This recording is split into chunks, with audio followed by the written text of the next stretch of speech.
season for WrestleMania. I personally don't give a rat's popcorn fart if you're not excited. I am. Why? Because this is Wrestling Christmas. It always has been. It always will be. I do not care if it's in front of 100,000 people, 100 people, or if we're all sitting on our damn couches watching it at a 6 foot apart distance. I don't care. Welcome to Wrestling with Egos, the WrestleMania 36 preview edition. Something might look a little different on your screen. My name is Patrick, joined as always each and every week by the professor, dressed accordingly, my dear best friend Brian. But something looks a little weird, dude. Who's that dude in camera 3? That would be the AEW assassin. RJ is back and jumping in there. The man, the myth, the legend. RJ has become the prodigal son has returned. Yeah, it's my favorite TV show. Oh, Welcome back to you, good sir. Thank you. Yes. It's fantastic to be back. Welcome back, RJ. RJ, we can assume might be popping in and out periodically. So guess what? When you see a 3-part screen, surprise, RJ's with us this week. It's going to be a week-to-week thing. You know, I don't know what, per diem is per day, I don't know what weekly is. F it. He's got a chair with his name on it. It's all good. Yeah, exactly.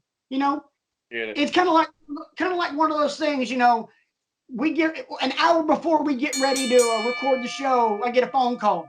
What's up, man? Oh, okay. Brian, RJ is going on the show tonight. Send. Brian sends me back. Literally, that's the emoji he sends me. Yeah. That's it. That's the conversation. Man, we have got so much to talk about. We've got WrestleMania. We've got homework to dissect. Brian had a great match to watch from last week. But we got to start off with some topical stuff to start the show off, because we had to talk a little AEW, because we can't just devote the whole thing to WrestleMania. I wouldn't allow that. No, exactly. And that's why we had to talk AEW, because you're here. We might have been able to pull that bull crap off if you weren't here. Because trust me, we could. Tough, right? Full disclosure, in your absence, RG, we have been talking a fair amount about AEW because a lot has gone down.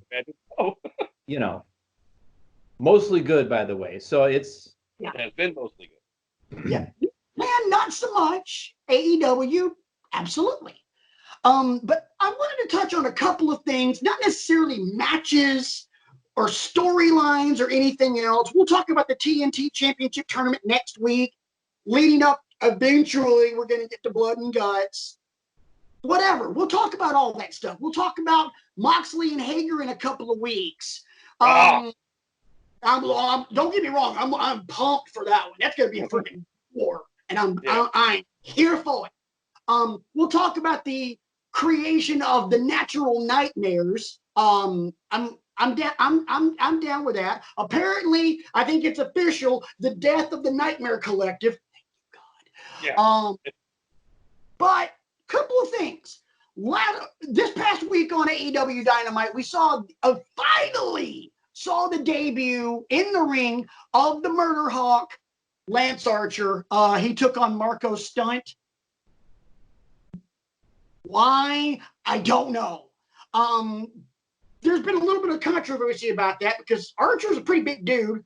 Marco Stunt, as we know, is not. I'm taller than Marco Stunt. That ain't saying much.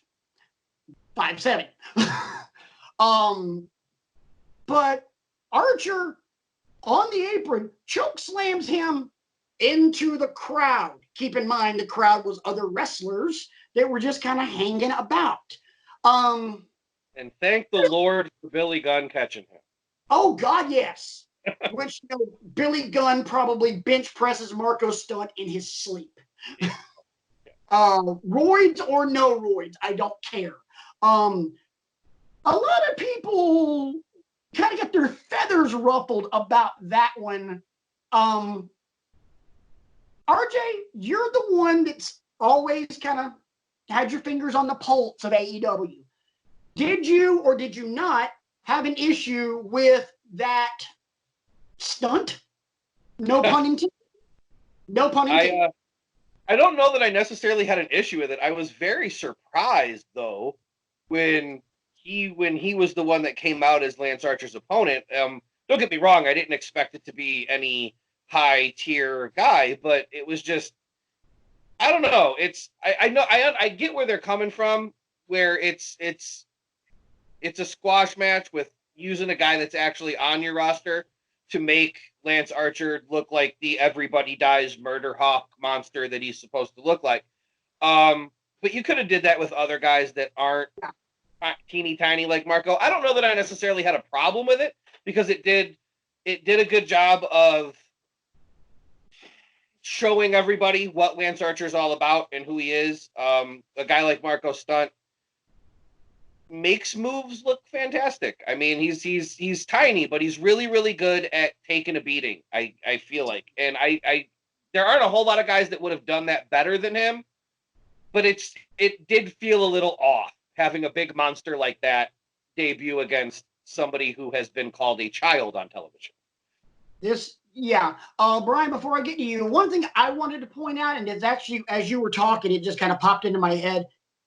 I'm starting to get this feeling with Marco Stunt that they're starting to kind of build him almost like ECW did with Spike Dudley. You know, Spike Dudley famously once said before a title match in Birmingham, Alabama, I was there, against Mike Awesome. Mike Awesome, you make your living by beating up women and putting guys through tables. I make my GD living by getting my ass kicked every single night. Now get your bitch ass out here. I was like, that's Spike Dudley. I'm starting to get the feeling that they're starting, it feels to me at least, like they're starting to push Marco Stunt that way. Like, look, this is the guy that this is the guy that gets living crap beat out of him every single night, but he stands up. So, Brian, what saith the professor?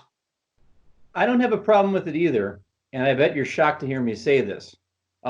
Marco Stunt knows what he signed up for. You know, he understands what his calling is, I think. And I think a lot of people are drawing a parallel between what happened with Archer and maybe a King Kong Bundy at WrestleMania 3 situation. And the two are not the same, I don't think. This isn't a 400 plus pound, monster beating up on the Haiti Kid. Yeah. Yeah, there you go. You know, this is an AEW contracted grappler. You know, we've seen Marco Stunt acquit himself wonderfully in matches.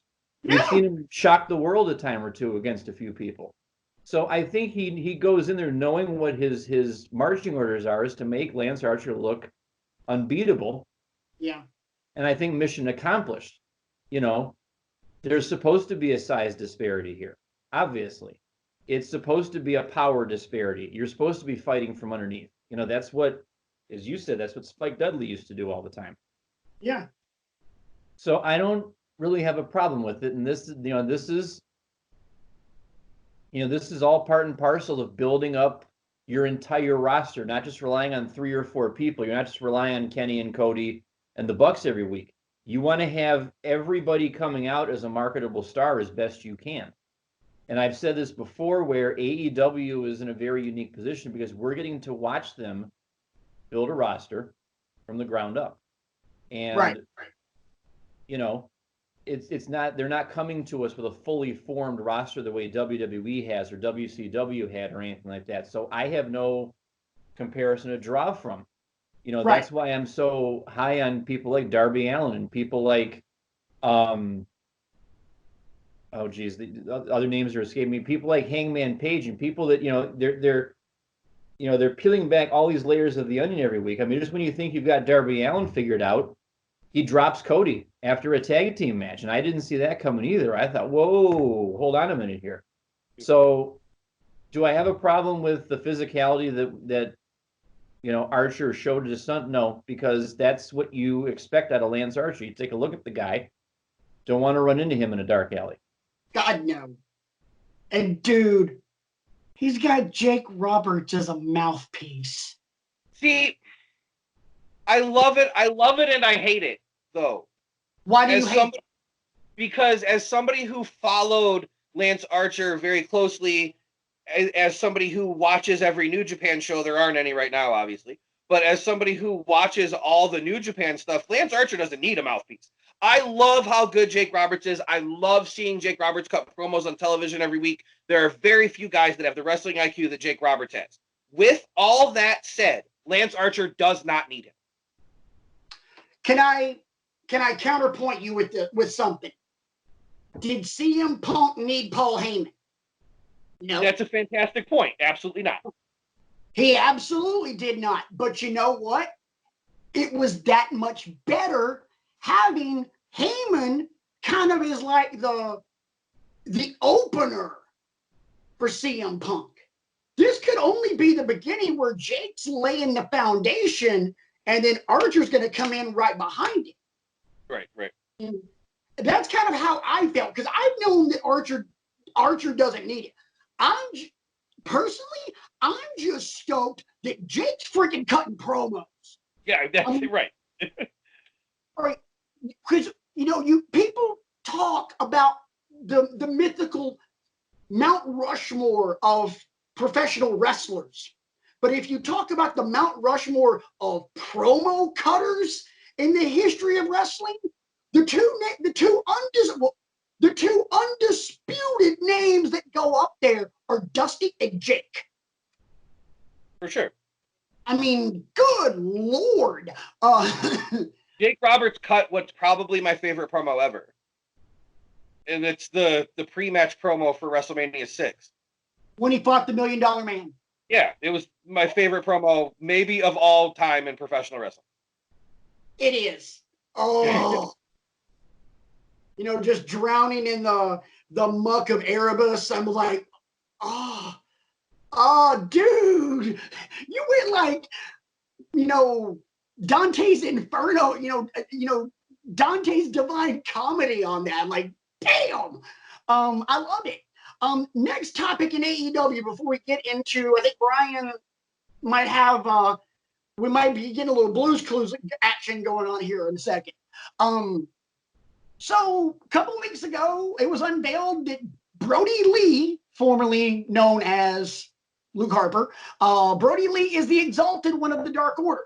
Since then, we have seen 2 vignettes over the last 2 weeks where Brody Lee is clearly spoofing on some of the quirky BS of one Vincent Kennedy McMahon. Don't sneeze in front of him. Don't yawn. He has to eat before anybody else. Here's my thing. I have one question that consists of 3 letters. WHY. Because he's mad. Okay, cool. Why what? Why are we wasting airtime on that, or why does Vince have those foibles? Why are we? It's not necessarily even why are we wasting airtime on that. It's why are you guys wasting my time making me watch this crap?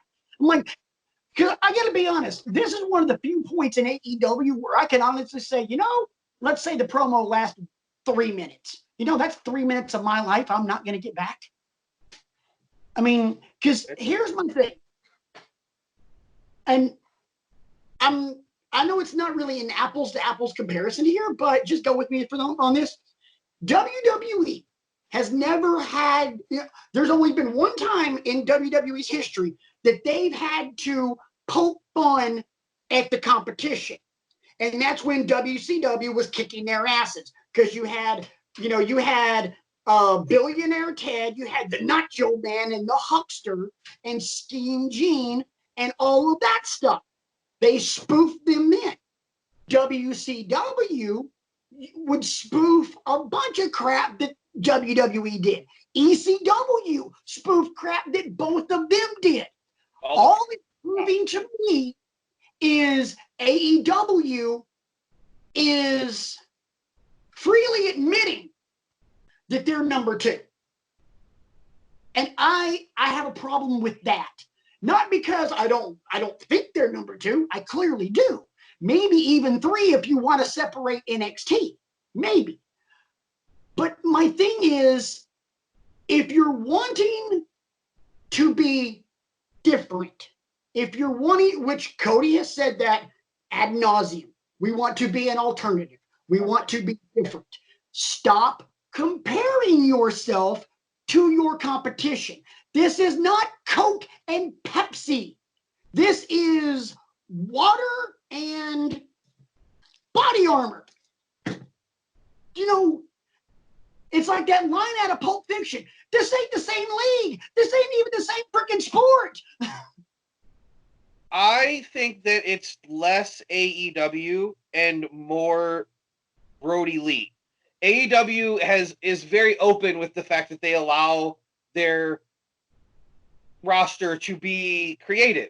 You can essentially do what you want to do as long as it's, pre-approved, because they have to put stuff on national television and stuff. So there's only they have to know what's going on.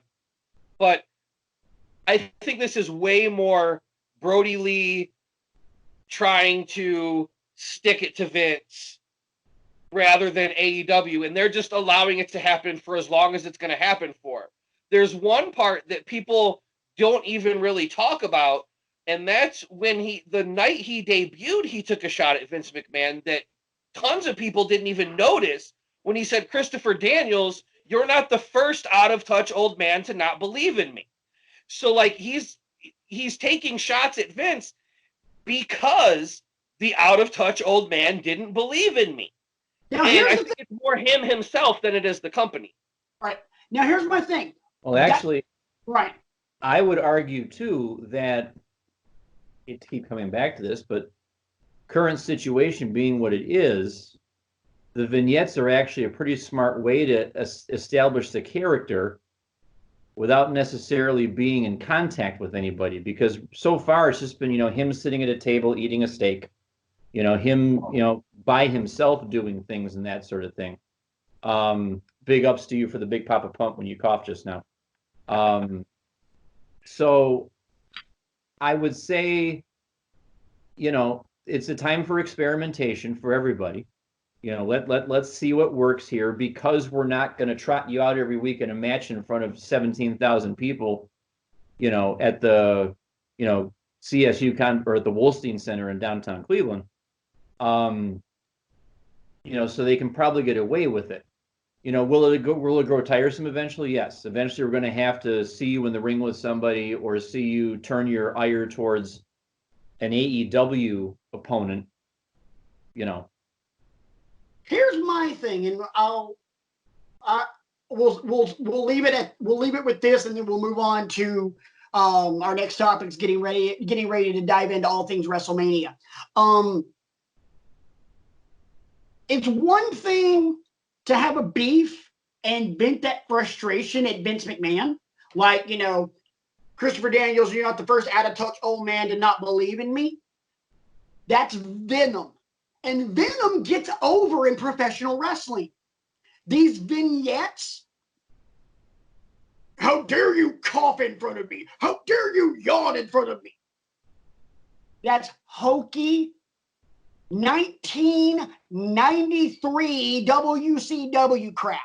Or as Kevin Nash once referred to it as, that's just Memphis. I don't super want to admit being part of this group, but there is a part of the AEW fan base that eats this shit up when they make fun of WWE, and I'm part of it. Like, I hate to admit being one of those guys, but I eat it up when they rag on WWE. I think it's awesome. I think it's super entertaining. I love it. And I will freely admit that I think it is phenomenal when they do stuff like that.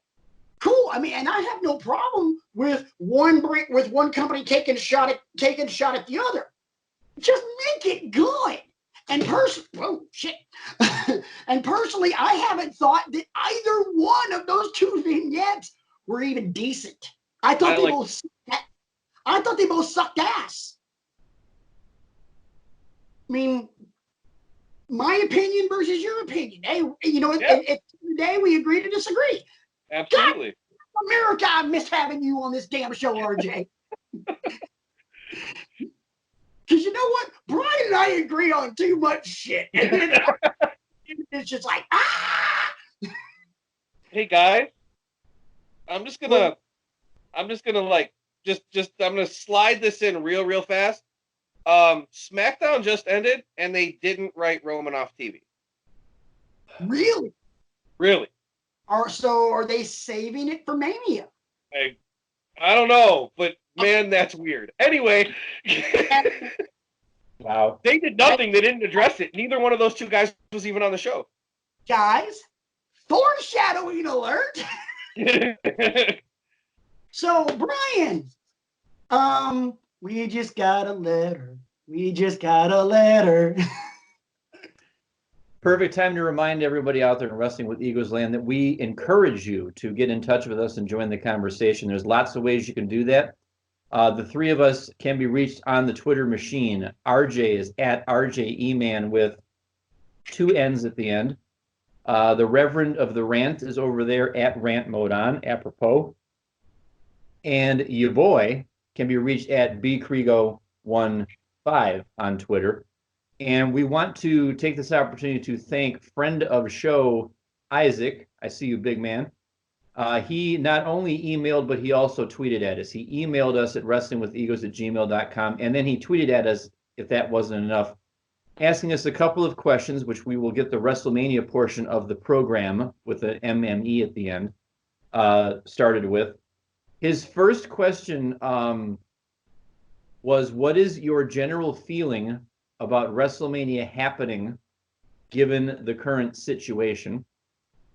And his second question is, how do you feel about 2 part-timers currently holding the 2 main championships on Raw and SmackDown, which are both very thought-provoking questions. And we will do our best to unpack those now. I would like to give the floor over to the AEW assassin to have him started off with his reaction. You can take him anywhere you want, good sir. Happening given the current situation. And how do you feel about part-timers and Brock Lesnar and Goldberg having the 2 main championships right now? I heard half your question because my entire tablet froze. Okay, well, you're back. The questions again. What is our feeling about WrestleMania happening right now, given the current situation? You know, because of the illness, so many leagues have postponed and things are shut down. And then what is your feeling about having Goldberg and Lesnar as quote-unquote part-time champions currently? So attack those in any order you want. They're both. I have real quick answers to both of them. As far as WrestleMania actually happening, I think it was a damned if you do, damned if you don't kind of situation. If they postpone it, people are angry. If they cancel it, people are angry. What they're doing, some people are angry. It wasn't going to work out the way that everybody wants it to work out, no matter what. It was a real damned if you do, damned if you don't situation, and I think that they have built a wrestling card that is going to be good to be called WrestleMania. As far as the 2 part-timers being champions, I have made it known before on this show how much I absolutely despise Brock Lesnar being a world champion in the WWE when he is a part-timer. I will answer this by only saying this. I hate everything about Bill Goldberg so much that I don't even care that Brock Lesnar is the champion. Wow. Wow. And to be honest with you, as soon as you went off on your answer, I thought to myself, oh, geez. I just forgot, like, you know, if you look at the expertly crafted mask above RJ's head, you know who one of his favorite people in the business is right now. And you know that Goldberg became champ at his expense at that show that shall not be named in that country that shall not be named. So I should have seen that coming from a mile away. I'm going to dispense with that second question because I've made no bones about the fact that I'm not a fan of either guy either. I'm constantly begging this company to, believe in the talent that they have that's there all the time. I could rattle off 20 guys, Bray Wyatt included, who could make a better champion, a more convincing champion, a champion that's there all the time, putting in that work, as opposed to the two guys that have the belts right now. I was totally preparing myself for WrestleMania to be postponed. I just thought there was an air of inevitability about it. I am happy that it's happening because for reasons which I shall not get into right now, there's a lot of stress in the world. There's a lot of stress in my life. There's just a lot of uncertainty in a lot of people's lives. And I'm always thankful when events like this come around because for one night, in this case, 2 nights, I get a little bit of escape. I get a chance to, kind of get away from everything that's on my mind and burdening me. And you are right, guys. There's a lot of things that I'm actually looking forward to seeing. Like, how are they going to pull this off? What kind of moments are we going to be talking about to spin things forward? So I'm thankful that they are working as safely as they possibly can, essential personnel only, and that we're going to have, wrestling to talk about going forward, whatever it looks like in April, I don't know, and we're not here to talk about that right now, and we can dive into that down the road when it actually happens. But I'm grateful that this is going down this weekend. Just like with RJ and this show, after WrestleMania, let's just assume that wrestling is week to week. True. Or as I think Keith Olbermann on SportsCenter once said, and he's listed as day to day, but then again, aren't we all? Right. Yeah. Patrick, I wonder what your thoughts are going to be about these two excellent questions. Well, I have some comments, and I would like to share them with you. One problem. They might be pre-recorded. Okay. I kind of got a little mad earlier today, so I kind of went rant mode on. You hit the little red button, didn't you? Oh, I hit the little red button. So here we go. Rant mode on.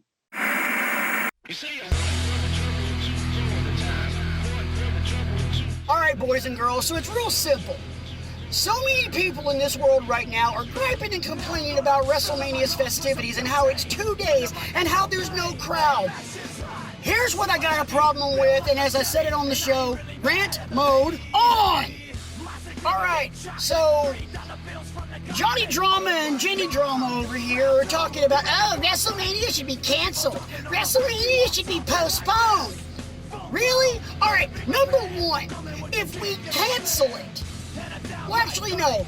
Let's start over. If we postpone it, you're talking about a logistical nightmare in terms of ticket sales, hotels, flights, blah, blah, blah, blah, blah. So you mean to tell me, hypothetically, if I buy tickets and I'm taking my daughter who's recording this, and I'm taking my wife, and I'm taking my 20-year-old son, so that's the 4 of us, we're going. So now I have to rearrange flights, hotels, meals, food reservations, anything that we're doing in Tampa. That is a logistical nightmare just for me. Now multiply that by 100,000 people. So you're talking about 100,000 people all trying to get into Tampa Bay, but now they can't because, hey, COVID-19 sucks and we're all kind of stuck here. You know, here in Ohio, there's a stay-at-home order. Technically, my daughter and I aren't supposed to be out here in this park, but you know what? We're practicing social distancing, and she's 6 feet away. Anyway, so here's the thing. Now you're creating this logistical nightmare of all these people that can't go to Tampa Bay in early April because, you know, WrestleMania's been postponed. Okay, let's look at it in a different way. Rewind. So now we're going to cancel it or we're going to postpone it. You're talking about a weekly scripted television show, boys and girls. So how many of you guys are fans of This Is Us? One of the biggest shows on NBC. I know a lot of people that watch it. So you mean to tell me that you're going to cancel the season finale? The season finale, when all the tissues and all the world get used up because everybody's crying, we're going to cancel that. Yeah, you're going to piss off a lot of people about that, aren't you, boys and girls? So, okay, how about this? You're going to postpone it. So you mean to tell me that you're going to postpone a season finale and then redo it at some point later in the summer while the next season's already going on? That's what you're talking about with WWE. Okay, so we're going to postpone WrestleMania, and maybe we can do it in like July or August. So you mean to tell me that the show's going to keep going on, but we're going to do WrestleMania right before SummerSlam? Idiots. And one more thing. This whole thing about bitching and moaning about how there's no crowd, guess what? It's the world in which we live, boys and girls. Sometimes we have to make sacrifices. The least you could do is be positive about the entire thing. Okay, there's no crowd. Like we are discussing on this show this week, this isn't, for the first time in at least 10 years, this is not a WrestleMania sports entertainment card. This is a wrestling card built for WrestleMania. We're gonna have wrestling matches on a Vincent Kennedy McMahon product. It's the things that you gripe about and long for and beg for, we're finally getting. And you can't even look at the bright side. You always gotta be these negative Nancy's. But you know what? Later tonight, I'm gonna sit down with Mrs. Rant Mode On. I'm gonna sit down with the squishy face. It's gonna be snacks, and popcorn, and sodas, and fruit punch, and anything else we can think of. And we're gonna watch night one of wrestling. Why? Because this is, as I've said before, Wrestling Christmas. Merry Christmas to all. And Rant Mode Off. Hey, stepdad. Yep. Can we get some ice cream? Hell yeah.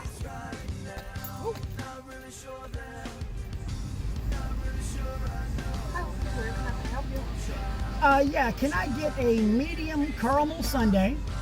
Can I get a medium Reese Cup Blizzard with extra peanut butter? Can I get a medium chocolate chip cookie dough blizzard? And a large hot fudge sundae with extra hot fudge, please. Well, you know, RJ, I don't know about you, but I feel like Patrick, you know, maybe got a little, you know, all frazzled for no reason. I mean, it was very aggressive and very, you know, just, I mean, all I did was ask you a question. You know, no call for you to bite my head off. Aggressive? Frazzled? To quote great philosopher Mark Henry, that's what I do. Unbelievable. Patrick's got some opinions about WrestleMania. Say what? I said Patrick's got some opinions about WrestleMania. Look at all the great things that happen when you email the show, folks. Isaac, I mean, dude, I'm sorry. This has been pissing me off because there's been so many people, like I said on those pre-recorded comments, they should cancel it. They should postpone it. Idiots. Yeah. Moving right along. So really quick, what I think I want to do before we get into Mania and what we're looking forward to, I'm going to take care of my homework because my reaction to homework from last week is going to surprise both of you. To quote Stephanie McMahon, I watched this match and I had an epiphany. Okay? The homework that you gave me, Okay. the homework that you gave me was the main event of WrestleMania 4. For the uninitiated, WrestleMania 4 took place in Atlantic City, New Jersey, and the WWF Championship was vacant at the time because of shenanigans. So they had a tournament to determine the new undisputed WWF champion. And through, hill and dale and hell and high water, we get to the main event, which is Randy Macho Man Savage with Miss Elizabeth in his corner versus Ted DiBiase with Andre the Giant in his corner. I wonder how this is going to go down. So I started watching the match, and you know that when I watch a match, I like to get technical. Yes. Okay, and I like to, parse it from that vein. But ladies and gentlemen, there is not a lot to get technical about in this match because the match itself lasts about 9 minutes or 10 minutes, if that. And here comes the epiphany, folks. Man, Hulk Hogan was all about Hulk Hogan. Because after about 3 or 4 bits of interference on the outside from Andre, various forms, grabbing the foot, stepping in front of DiBiase when Savage tried to drop the elbow on the outside, he whispers to Elizabeth. And Elizabeth runs back up the ramp, and about 2 minutes later comes out with the Immortal One. And watching this the way I watch wrestling now, I actually started getting angry with the proceedings because I'm finally watching it from a critical point of view, not a 10-year-old fanboy, who was marking out for the Hulkster and everything like that. This was the first instance of Hulk going into business for himself that I can point to. I'm sure there's been others before this, but this is the one that's most egregious at this point. The match ends how it ends, with Savage winning. And I would have been fine with that if Hogan had just gotten the F out of the ring and let this man who wrestled in 3 other matches that night have his moment. But no, he's in there posing, he's in there pointing at Andre and DiBiase, come on back in here, I got the steel chair and all this stuff. And man, I just thought to myself, boy, this could have gone down so much different. Now I know from, we spin this forward and we get the mega powers exploding and all of that. And one of the greatest slow builds that we love the slow build. Yeah. And all that stuff. But you want to talk about what ifs. Here's a what if for you. What if Hulk Hogan hadn't always been about Hulk Hogan? What if the WWF had tried to develop other people besides pushing all of their chips in and going all in on Hulk Hogan all the time? I'm not saying things would be any different than they are now, but I'm saying, it would take me a while, but I come up with about 5 or 6 other guys that never quite got to the level they could have gotten when they were under the banner of WWF, if not for the Hulkster. For that reason, because of the in-ring action being diminished, this match only gets a C from me. Because I couldn't separate Hulk from the in-ring proceedings because it seemed like everything that happened was another domino falling to get Hulkster to come out and make another appearance. And I can't separate the two. So that's how your boy sees it. Okay. RJ, brace yourself. Because I think for the first time since we've been doing this show as a group, Brian might have just actually emphatically changed my mind. I never looked at it that way. I'm sorry, WrestleMania 4 was the very first pay-per-view I got to watch. Well, the very first WrestleMania I got to watch live. My mom ordered it for me. I got to invite a couple of the neighborhood friends over, and we watched it. And I was pumped because Savage won, and I loved Macho Man. I never until 2 minutes ago did I ever think, Hogan was totally all in on himself. He was totally marking out for himself on this. And as you're saying all that, I'm like, son of a bitch, he's right. I'm going to go over and I'm going to raise his hand. I'm going to point at him, but I'm going to make sure the camera's on me while I do it. And I'm going to go over and raise Elizabeth's hand, but I'm going to make sure I'm going to go over and invite them back. It's like, leave the ring. Yeah. Shawn Michaels beat Ric Flair at WrestleMania 24, kissed him on the forehead, and got out of Dodge. Immediately got out of the ring. Just watched it. They just re-showed it on SmackDown. He got out of the ring faster beating Flair than he got out of the ring after the Montreal Screw Job. Yeah, sure. It's just, and I don't know how much of that was, Vince or, Bruce Pritchard or Gerald Briscoe or whoever the agents were at that time told him to do. But a lot of it had to be Hulkster's own brain. I just watching this now through the eyes that I have now, and the more background stuff that I read and that I hear interviews and stuff like that, I can't separate the fact that, geez, this guy went into business for himself so many times through so many different federations. RJ? Something just fell behind me, but I don't know what it was. Oh, I figured it out. Okay. I'm sure you'll see it on the video. It scared the crap out of me, though. That was the Hulkster dropping the leg on you for a second. Another example of... Fell off my Undertaker urn. Okay.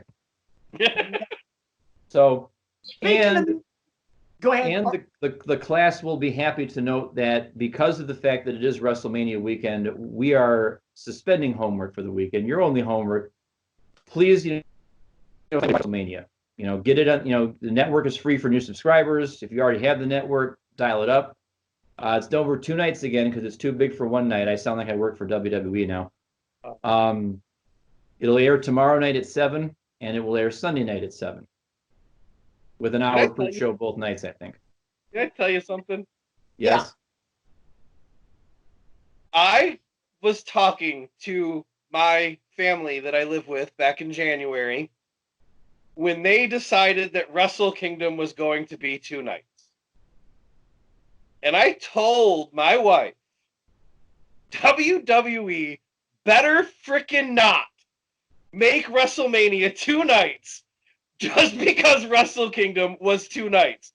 I am going to be so angry if they do this. And then they didn't do it because of that. And there's absolutely a reason that they did it, but they still freaking did it. And it makes me so mad that Vince always finds a way. Sorry, bro.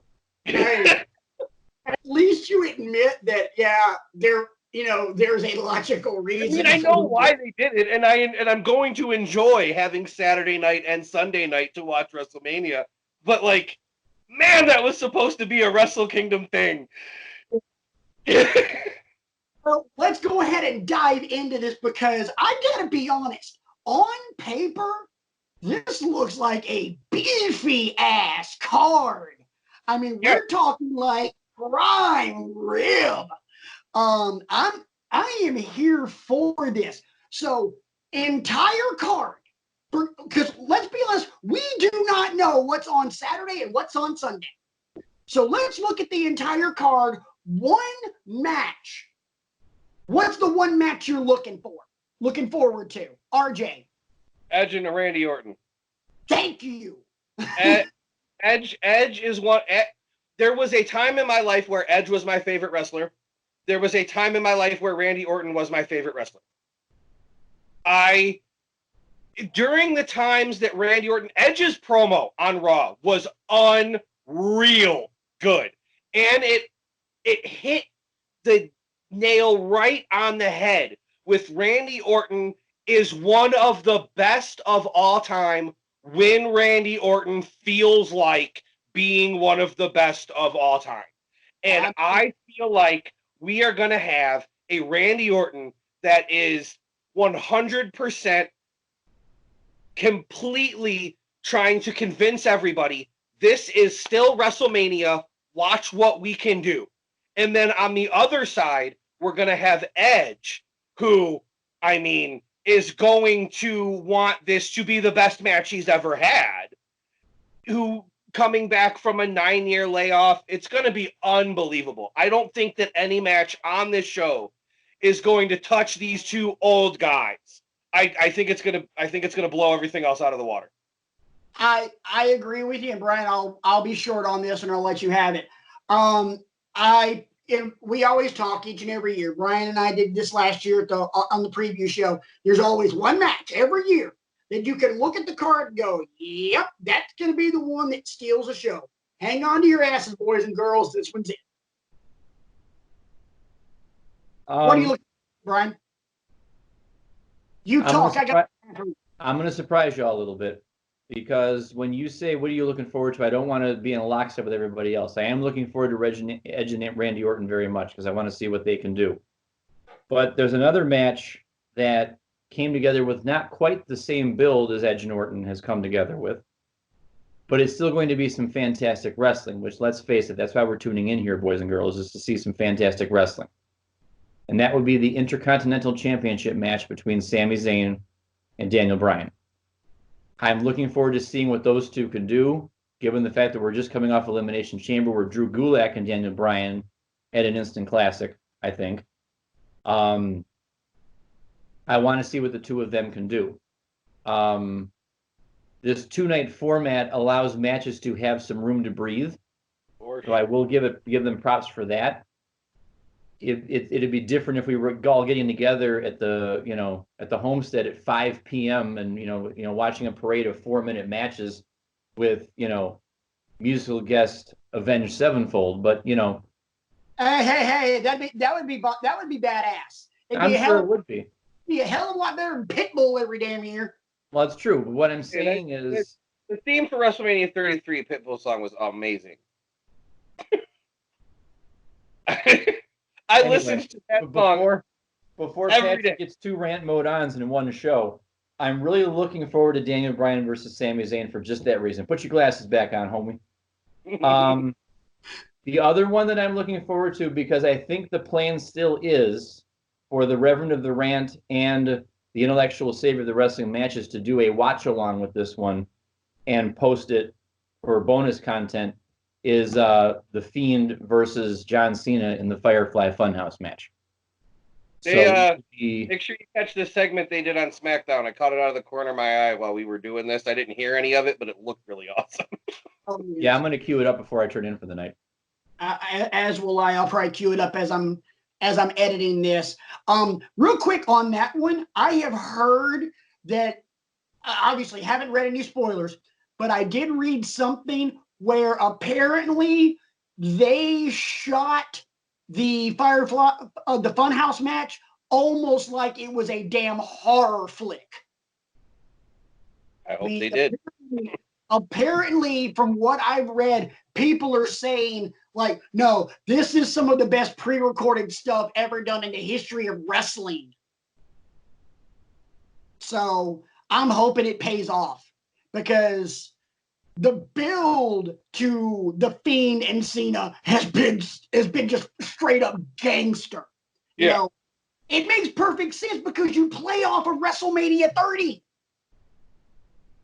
Yeah. And I just love it. So let's talk some matches, and honestly, let's just start at the top.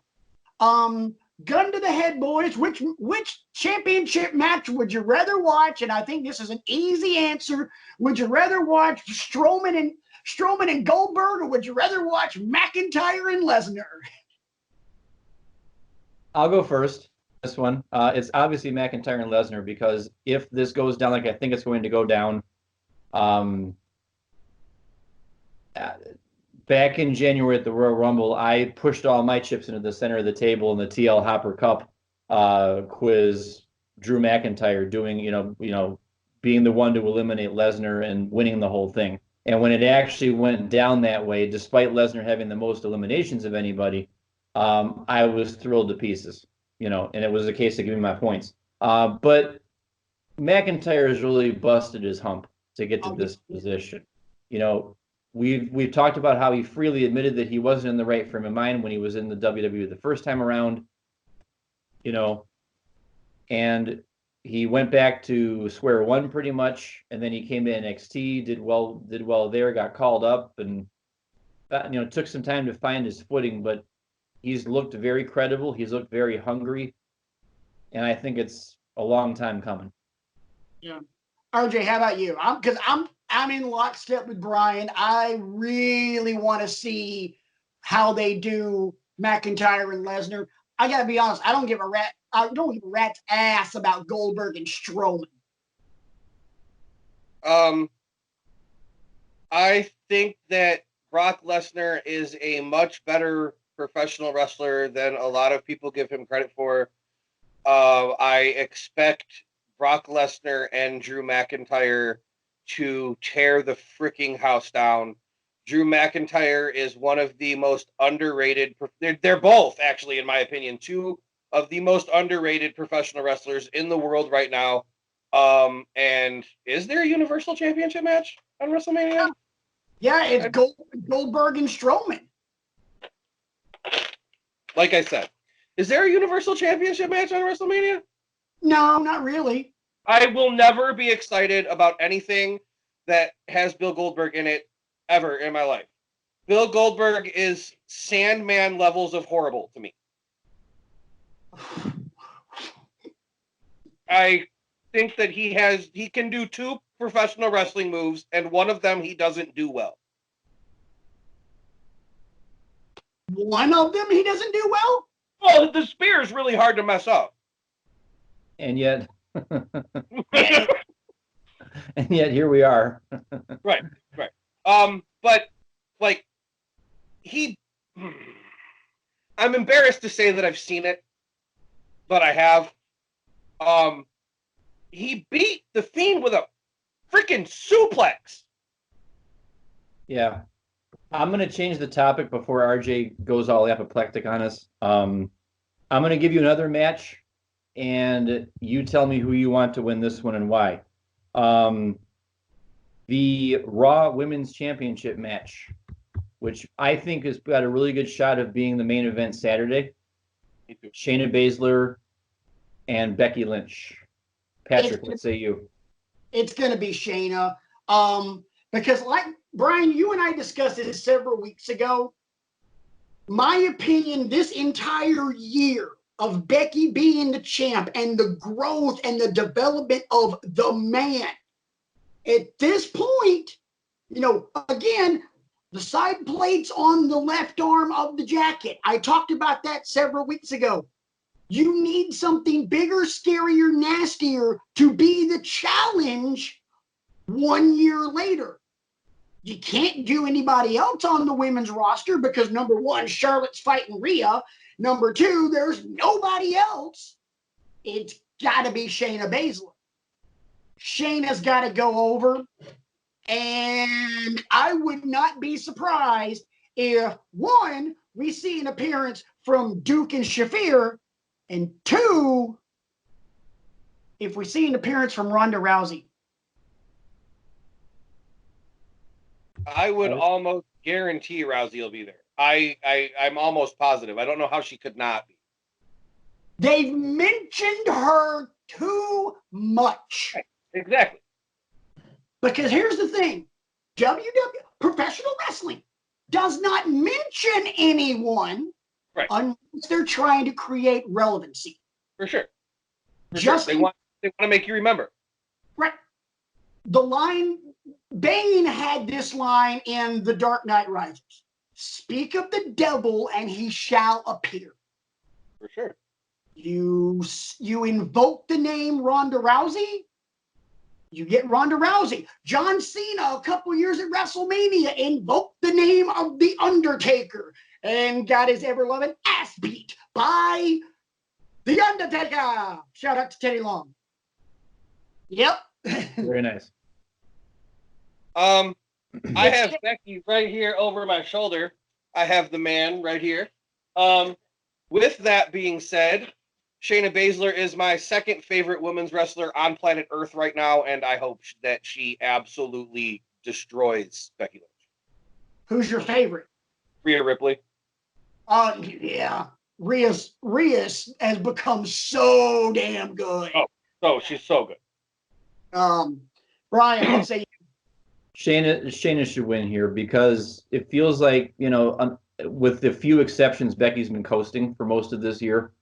yes. Because a competitor, steps up, she beats them, it's a one-off. Another competitor steps up, she beats them, it's a one-off. She also had the first 3 months of her title reign where she was, bickering around with Lacey Evans when Lacey Evans wasn't good. Right. So I think this one's, it'll be entertaining, but Shayna needs it here, I think, more than Becky does. I'll give you another one, and I'll start on this one. Yes? Can I give you guys one? Because I've got one that I'm looking at that I really want to talk about. Okay, sure. Go ahead. Probably wouldn't think.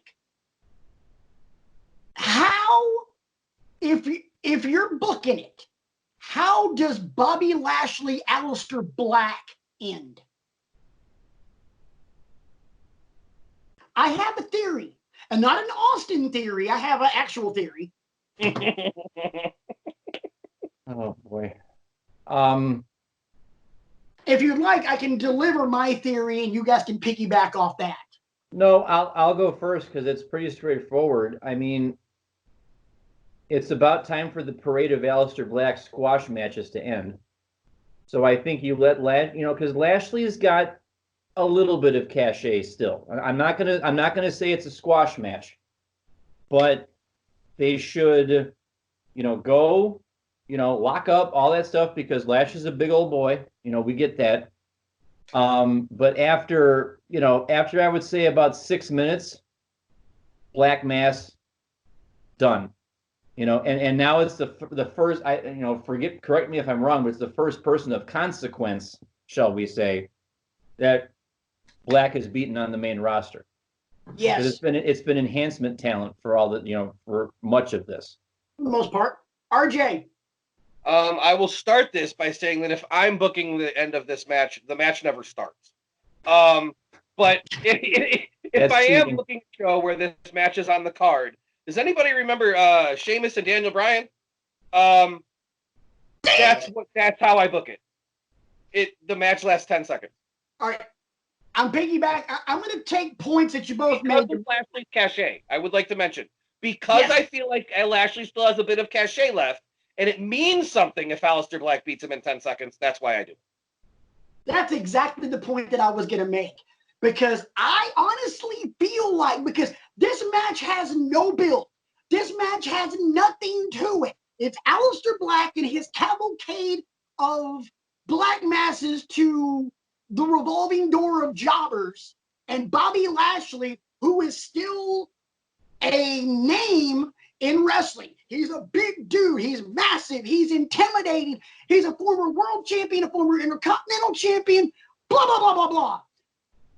Ding, ding, ding. Bam. Good night. Game over. Drive home safely. And ladies and gentlemen, that begins the oh shit portion of the Aleister Black show.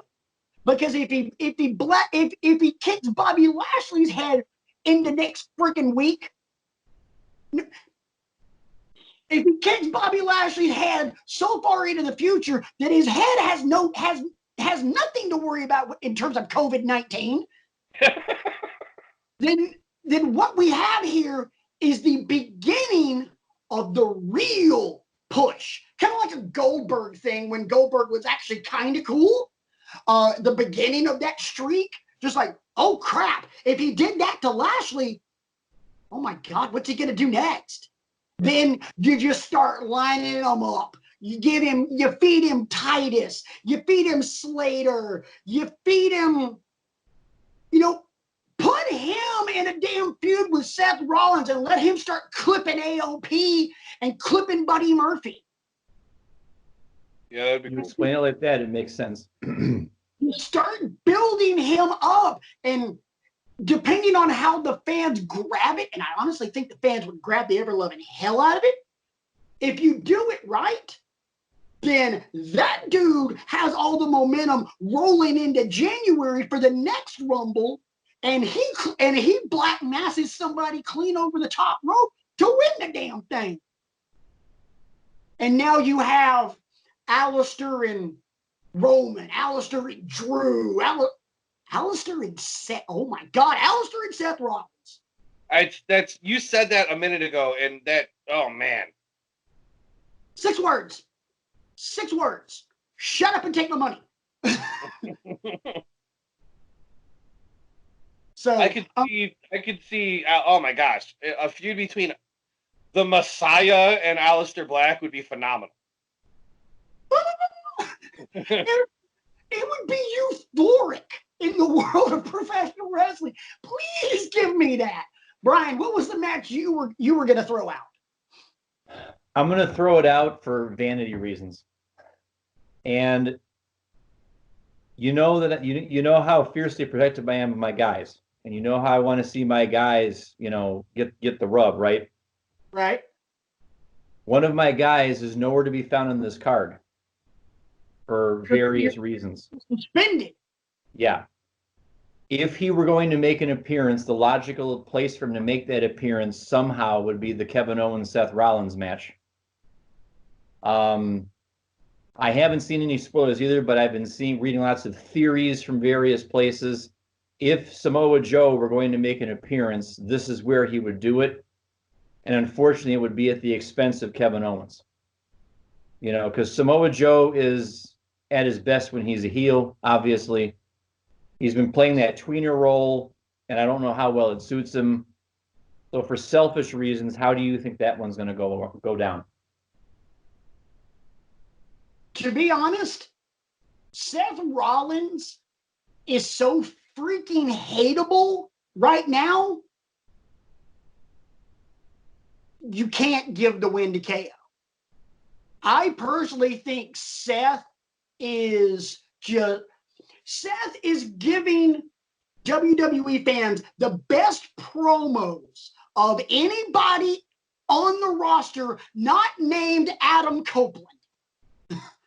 Just bottom line, it's Edge way up here, and then Rollins here, and then everybody else is like down at my feet. I mean, the gap between 2 and 3 is the Grand Canyon.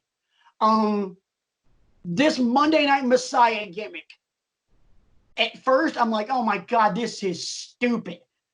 2 months removed, I'm like, oh my God, this is legit. This is good.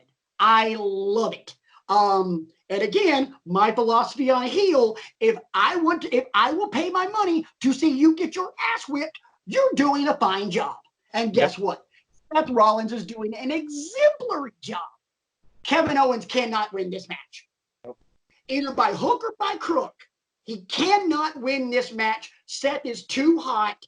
I think Rollins ends up at some point later this year being the guy to take the title off of McIntyre. Spoiler alert, I'm picking McIntyre to beat Lesnar. Sorry. And so it's either Rollins gets over by the help of his own disciples, or Rollins goes over because Joe sticks his nose in the match and costs KO. Or maybe I'm completely overthinking it, and we don't see hide nor hair of Samoa Joe, and Rollins just does it himself. That's where I was going to go. I think that there's no hooks, no crooks. I think Rollins wins clean. I really do. I think Rollins beats Kevin Owens, and it makes him so much more hateable when he can walk out and say, I beat him by myself. He's not, no. His disciples have to get involved. Flair never beat anybody clean when he had the Horsemen. Tully and Arn and Wyndham, or Tully and Arn and Ole always got involved. Rollins is not going to beat anybody clean as hot as he is right now. No way, no chance, no how. I bet you a cheeseburger on it. All right.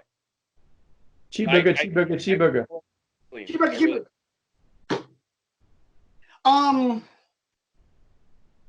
We've talked about everything else. There's 2 more matches I want to talk about before we get out of here, because they're the 2 other super high profile matches. And I'm going to save the one for last for a reason. I think I might have called this earlier in the year. I might have, I don't know. And I'm not boasting. Somebody called it. The NXT Championship is being defended at WrestleMania because it's Charlotte Flair taking on who RJ and I both feel is the best women's wrestler on the entire planet right now, Rhea Ripley. Holy crap, this match is going to be good. Because neither one of these ladies are weak. Neither one of these ladies have problems using a little bit of power. They're both very strong women, literally and figuratively. They're both very athletic. Charlotte can do things that no one that's as strong as she is should be able to do. She is a freakish athlete. Rhea is just butter in the ring, just nice and smooth. I am very much looking forward to this match. This is another match that could steal the show. What do you guys think? RJ, go ahead. I'll go first. Mine's real fast. I do think it is going to be a phenomenal match because both Rhea and Charlotte are absolutely fantastic. If I was going to this show, it's possible that I would be holding up a sign that said, "If Charlotte wins, we riot." There you go. Brian? I think Rhea losing would do too much damage to the build she's getting.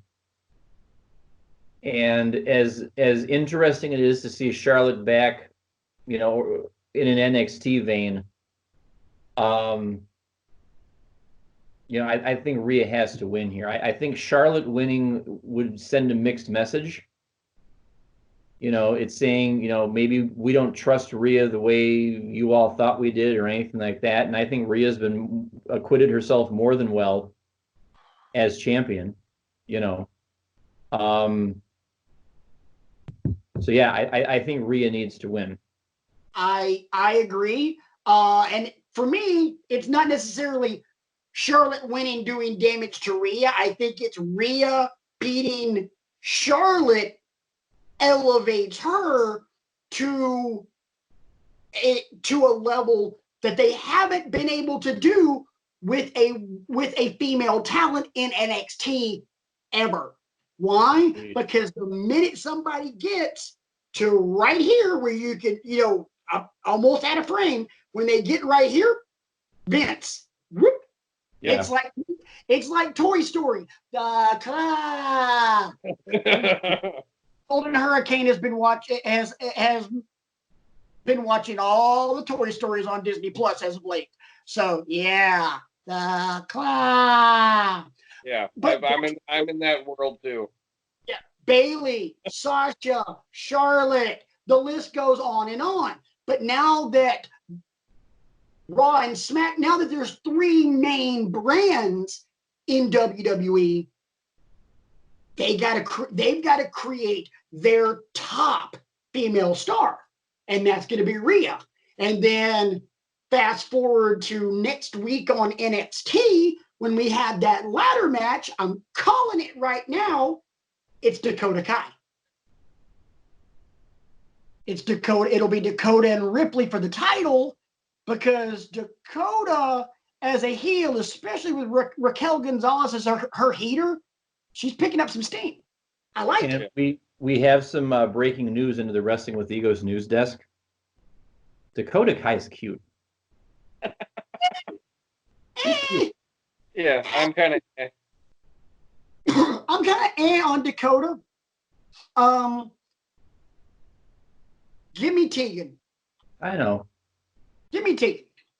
But the last couple, I just started paying attention, when Knox and Kai started their feud off, and I'm like, oh, Dakota Kai's kind of cute. So, some breaking news here on Wrestling with Egos. All the women in that ladder match, and I'm not just saying it because she's a Cleveland chick. Give me Candace. She's the cutest. But, since somebody on this show knows her, she's got gear for that ladder match that she has been praying and hoping to get to wear in a ladder match one day. So make sure you pay attention. Oh, nice. Nice. All right, I'm going to take a shot at the match you want to talk about to round this out. Ready? Let me see if I'm reading your brain. I'm gonna slap you the next time I see you. If you what now? If you're wrong, I'm gonna slap you the next time I see you. I know exactly what you've been dying. You've been waiting an hour plus to talk about this match. You've been waiting an hour plus to talk about Dolph Ziggler versus Otis. I'm gonna slap the shit out of you. No, I in all seriousness though, I think I know which match you want to save for last. Is it Allen versus Mark? Yes. Yes. I thought it would be. It's Allen versus Mark. It is, yeah. For the uninitiated, that would be AJ Styles versus The Undertaker in a boneyard match. And Jones. Yeah. I am very much looking forward to this match for a lot of reasons. Number one, it's going to be another one of those taped, very produced matches, the on-location deal, kind of like the Firefly Funhouse. You're obviously going to get one of the two men's championship matches, one on Saturday, one on Sunday, and you're going to get one of these two matches on each night. I think it's kind of a no-brainer to say that. I'm looking very forward to seeing how they do this because boneyard match, I'm thinking it's going to be a legit buried alive match in a graveyard. Yeah, right. What I think would be freaking sweet. I'm looking forward to seeing how they do this. I'm looking forward to seeing what version of the Undertaker we get because with that last promo he cut, that smelled a whole lot like American Badass, especially when it was like, "I'll make you famous." Like, oh crap! Here we go, boys and girls. I'm also curious to see if which rumors, if any, are true. Because rumors are saying that Undertaker loses this for one of two reasons. And it had nothing to do with putting AJ over. Rumor has it, Taker's final WrestleMania will be next year in Hollywood. And he wants one, and the opponent is going to be one of two people. Kane, one last time, or Sting. If it's Sting, you guys better call and check on me. If Sting shows up and costs The Undertaker this match against AJ, y'all better call and talk to my wife and make sure I haven't fainted. Because if it is Sting, can you imagine the year-long build for that? Oh. You thought Cena Rock's year-long build was awesome. It was. 7 words for you. Shut up and take my life savings. Wow. Well, there's going to be something. Somebody's going to show up. Because we were talking about this last week. You have to, there has to be a oh my God moment coming out of this weekend. There has to be. To spin it forward, for the purposes of your storytelling going forward. And I can't think of a much more oh my God moment. With the fact that there is no crowd, my opinion, we talked about this last week. RJ, now that you're here, you can kind of expound on it too. This has to end one way or the other. There has to be some monumental, not just as the crowd would chant, holy shit, holy shit. This has to be like you're talking about a scripted television show, season finale. This has to be like the ultimate cliffhanger from hell. Yeah, like like, everybody, me, RJ, and Brian are in the building and there's a bomb and the building blows up and you do not know who survived. Tune in when we start the next season, boys and girls. That has to be it. Something's got to happen. For sure. And Brian, I agree with you. This is the perfect one. Now, don't get me wrong. If it ends up being Kane and they're building a year-long build to Kane and Taker one last time so Undertaker can ride off into the sunset, I am here for that too. Well, I do think Kane makes an appearance one way or the other, I think. Specifically because in Taker's promo on Monday, he said something about an unholy trinity. And AJ has two people that are at his side at all times as a trinity. Undertaker mentioned an unholy trinity in his promo, which leads me to believe he's going to have two guys with him. Maybe not at first as the match starts, but they'll come. One of those people has to be Kane. What if the other one is Sting? What if they both come? And one of the two of them turns on Taker. It's somebody. It's two people for sure. There's going to be two people. And one of them has to be Kane. It's got to be Kane. Like, and I don't know who the other one is. But Kane, I feel like Kane's there one way or the other.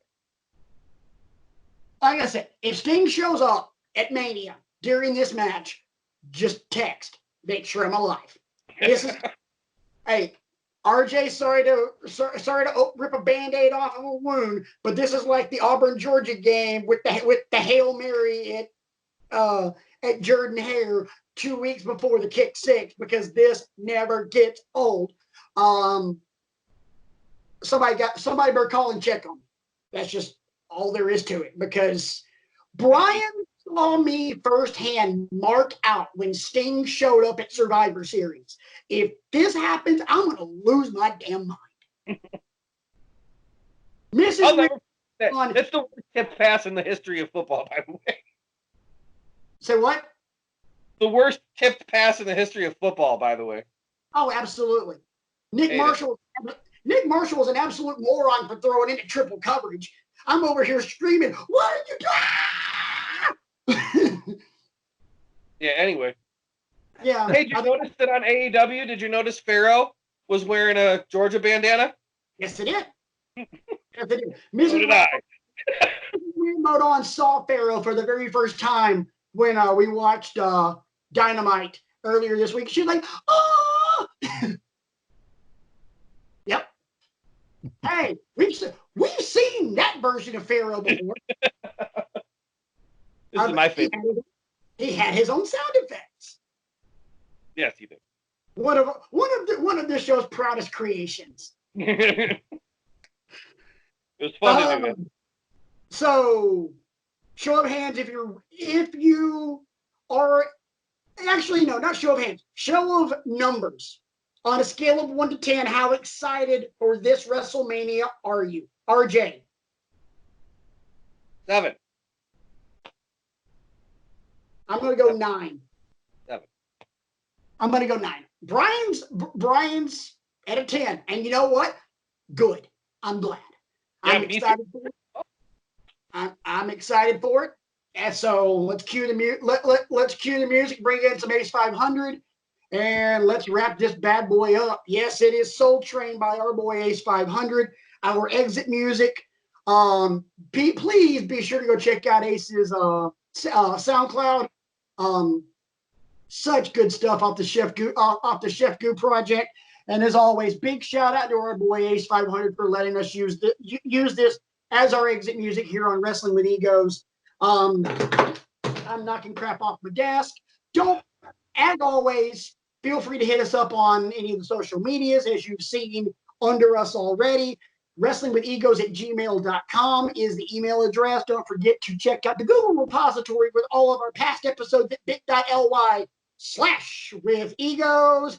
Don't forget to like, subscribe, share on all this chocolatey goodness, and make sure you click the bell. That way you get notifications when we do more stuff, even like bonus content, like Brian and I are hoping to do for my Funhouse match.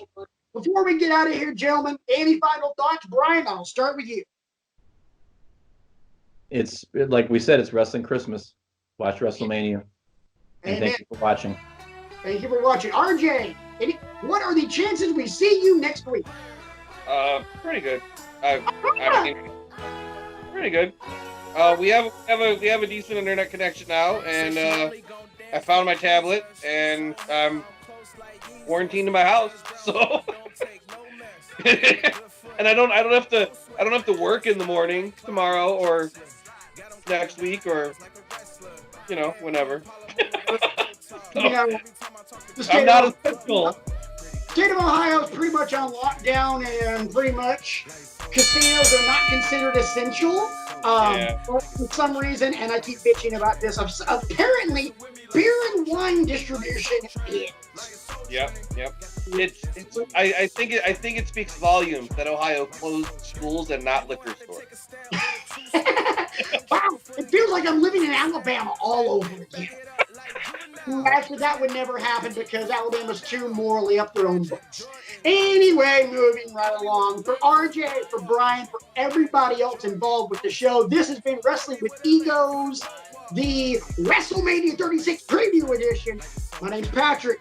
We'll see you guys next week. Enjoy the show of shows. And as always, that's our story. And we are sticking to it.